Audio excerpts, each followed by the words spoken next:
មានតែ8ប្រទេសប៉ុណ្ណោះធ្លាប់លើកពាន World Cup ដោយក្នុងនោះប្រេស៊ីលឈ្នះច្រើនជាងគេ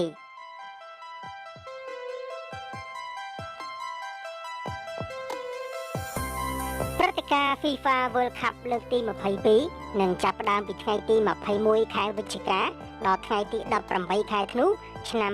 2022នៅប្រទេសកាតាហើយនៅក្នុងនោះផងដែរ32ក្រុមនឹងចូលរួមប្រកួតប្រជែងពានរង្វាន់បាល់ទាត់ពិភពលោកនេះខណៈបច្ចុប្បន្ននេះគេរកឃើញ28ក្រុមហើយនិង3ក្រុមទៀតនៅប្រកួតវគ្គ Play-off បើយើងគិតចាប់តាំងពី World Cup កកើតឡើងដំបូងនៅក្នុងឆ្នាំ1930មកមានតែប្រទេសចំនួន8ប៉ុណ្ណោះក្នុងចំណោមប្រទេសទាំងអស់ជុំវិញពិភពលោកដែលធ្លាប់ស្គាល់រសជាតិលើកពានលំដាប់កំពូលនេះហើយក្នុងចំណោមប្រទេសទាំង8នោះប្រេស៊ីលជាប្រទេសដែលជោគជ័យជាងគេក្នុងការគ្រងជើងឯកលើសគេរហូតដល់5សម័យកាលឥឡូវនេះយើងនឹងមកស្គាល់អំពីបញ្ជីឈ្មោះប្រទេសទាំង8ដែលធ្លាប់ឈ្នះពាន World Cup ផ្នែកបុរសនៅក្នុងការប្រកួតចំនួន21លើកបើយើងគិតចាប់តាំងពីឆ្នាំ1930មកទី1ប្រទេសដែលឈ្នះពាន World Cup ច្រើនជាងគេនោះគឺប្រេស៊ីលធ្លាប់ឈ្នះ5ដងនៅក្នុងឆ្នាំ1958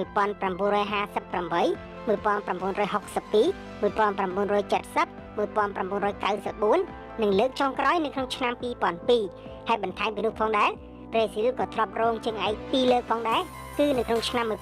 1950និងឆ្នាំ1998ទី2គឺប្រទេសអាល្លឺម៉ង់ធ្លាប់ឈ្នះពានរង្វាន់ World Cup ចំនួន4សម័យកាលគឺនៅក្នុងឆ្នាំ1954 1974 1990និងលើកចុងក្រោយនៅក្នុងឆ្នាំ2014រួមទាំងរងជើងឯក4លើកផងដែរគឺនៅក្នុងឆ្នាំ1966 1982 1986និងឆ្នាំ2002ទី3គឺប្រទេសអ៊ីតាលីធ្លាប់លើកពាន World Cup នេះ4លើកផងដែរគឺនៅក្នុងឆ្នាំ1934 1938 1982និងលើកចុងក្រោយនៅក្នុងឆ្នាំ2006រួមទាំងរងជើងឯក2លើកដែរគឺនៅក្នុងឆ្នាំ1970និងឆ្នាំ1994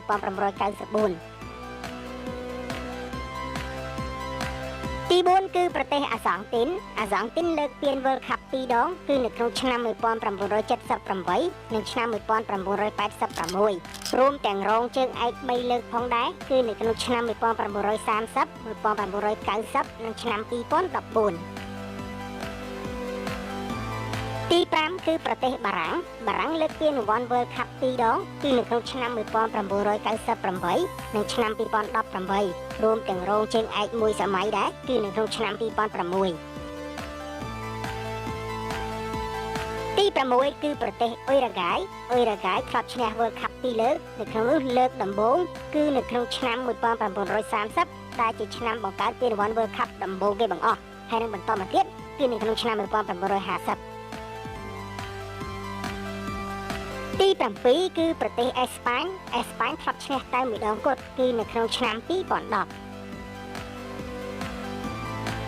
ហើយនឹងទី8ចុងក្រោយគេហ្នឹងគឺប្រទេសអង់គ្លេសដែលអង់គ្លេសក៏ធ្លាប់ឈ្នះពានរង្វាន់ World Cup នេះតែម្ដងដូចគ្នានឹងអេស្ប៉ាញដែរគឺគេធ្លាប់ឈ្នះនៅក្នុងឆ្នាំ1966ក្រៅពីនេះក្រុមដែលធ្លាប់ឈានដល់វគ្គផ្ដាច់ព្រាត់ហើយបានត្រឹមរងជើងឯកមាន5ប្រទេសរួមមានដូចជាហូឡង់3លើកគឺនៅក្នុងឆ្នាំ1974 1978និងឆ្នាំ2010ហើយប្រទេសឆែករងជើងឯក2លើកផងដែរគឺនៅក្នុងឆ្នាំ1934និងឆ្នាំ1962ដែលឡែកប្រទេសហុងគ្រីរងជើងឯក2លើកដូចគ្នាដែរគឺនៅក្នុងឆ្នាំ1938និងឆ្នាំ1954ហើយបន្ទាប់គឺប្រទេសស៊ុយអែតធ្លាប់រងជើងឯក1ដងគឺនៅក្នុងឆ្នាំ1958និងចុងក្រោយគេគឺប្រទេសក្រូអាតដែលរងជើងឯកនៅក្នុងឆ្នាំ2018បន្ទាប់ពីចាញ់ក្រោមធ្វើជើងប្រទេសបារាំង